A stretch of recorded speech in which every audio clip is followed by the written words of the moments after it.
so Katrina, I'm one of the managers with the company, so a little bit different from, you know, anyone that you've seen in the past.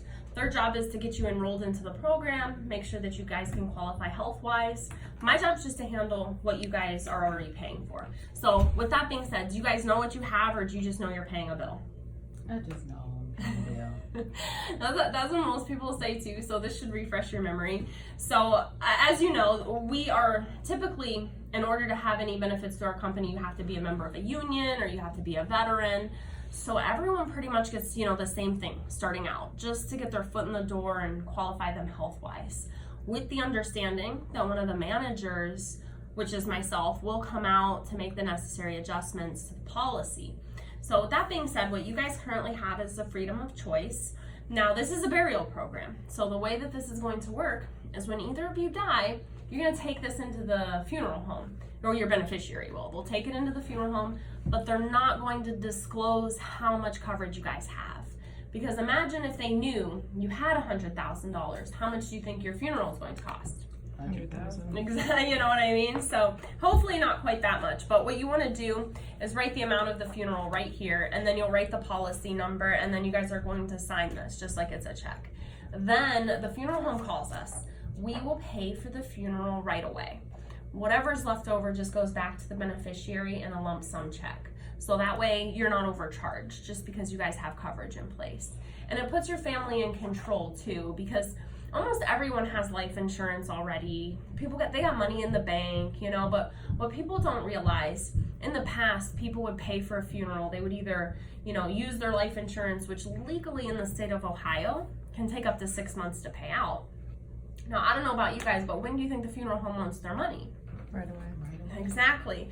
There's no collateral, you know, like they're gonna want their money right away. Plus, if you were a life insurance company and you owed me $100,000, would you be at my doorstep the next day with a check, or would you collect interest off of that money for as long as possible?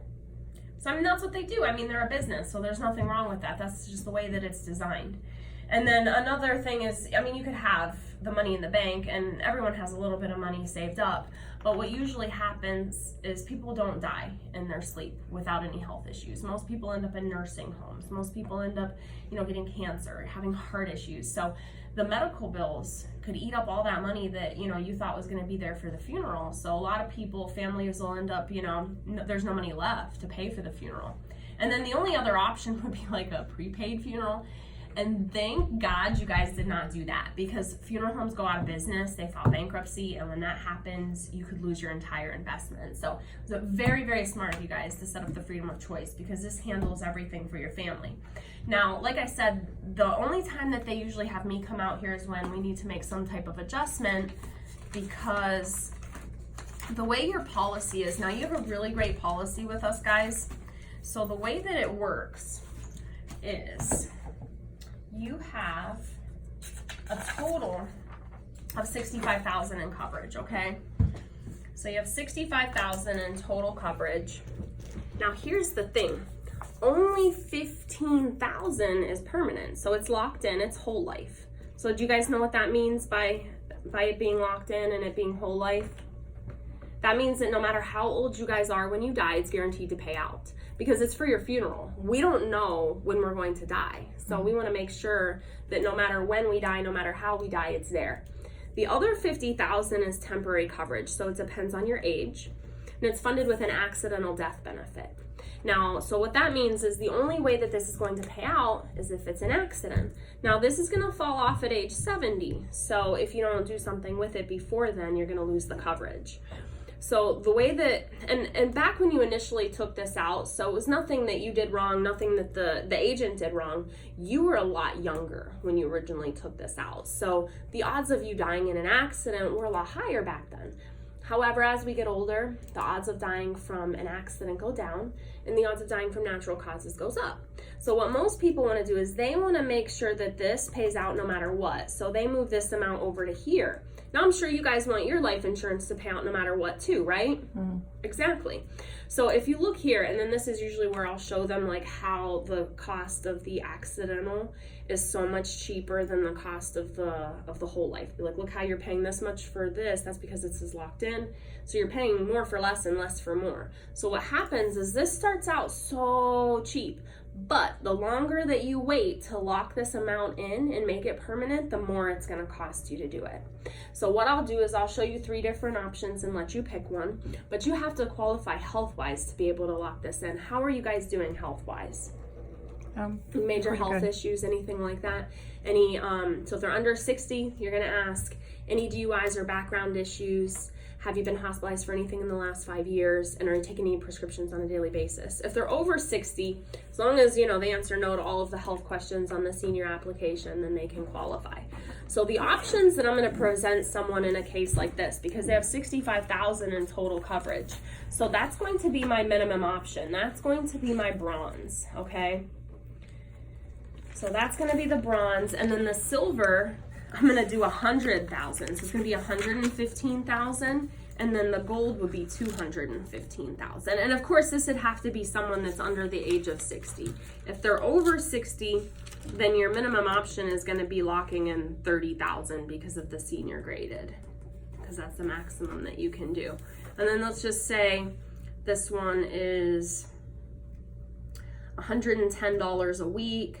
This one's $60 a week, and then this one's $45 a week. And you always want to break it down weekly, and you want to include the premium that they're already paying. So let's say that they're already paying $65 a month for this. So they're already paying about $15 a week. So this has got to be incorporated into this. So it's total coverage, total premium. Makes sense? So then the way that I'll break it down to them, so Katrina, basically you have 3 options to choose from. So this is the gold option. So what we would be doing is locking in 215,000 total. Now you have 15,000 locked in. So, and then the 50,000, this would actually be adding coverage. So I really wouldn't recommend doing this one, but I do have to show it to you because you do pre-qualify for it. If they're younger too, you're gonna wanna show them the cash value as well on all of these.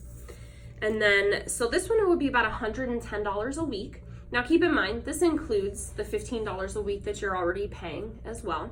Now most members go with the silver option. So this would be locking in $115,000 in total coverage. So this would still be adding coverage, but this would put you at the highest interest rate as well.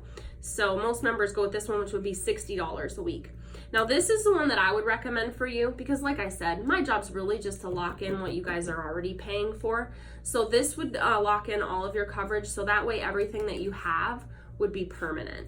Now, no matter what, you'd have to qualify, Katrina, but if you qualify, which one would make the most sense? Probably what I already have. You want to do this one then? All right, perfect. So here's what I'm going to do. I'm going to run through these health questions and just make sure that we can get you qualified. Then you run through the health questions really quick. Okay, great, you can qualify.